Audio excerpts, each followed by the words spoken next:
Алланың атымен бастаймын. Құран кәрім кітабын ұстау мен оқудың тәртібін айтып өткен сабақтарда енді біз Құрандағы шипа аяттарына тоқталамыз. Құранда шипа барында әрбір адам білуі керек. Құрандағы рухи аяттарының шипасы бар екені де ақиқат.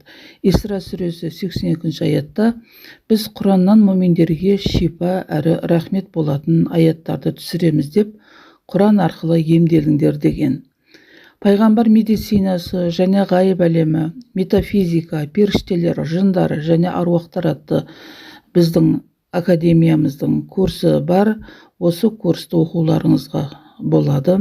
Алдын ала WhatsApp арқылы жазылып, орын алып қоюларыңызға болады. Онлайн және офлайн форматы да бар.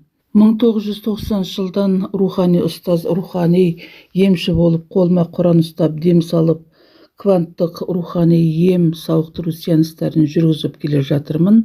Алланың арқасында Құран ғылымын, пайғамбар медицинасын, ғайып әлемін зерттеп, бірнеше мақалалар жазып, осы тақырыптар бойынша диссертацияда қорғадым.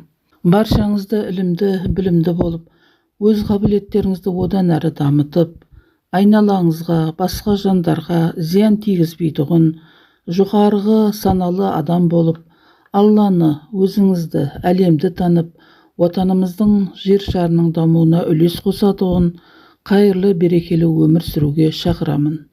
Бұлақ көрсең көзін аш деген ғой дана халқымыз. Мен де әрбір адам баласының өзін, әлемді, Алланы танып, өз жолын тауып кетсе екен деген ойдамын. Әрбір адам қасиетті, қабілетті, оны аша білу керек.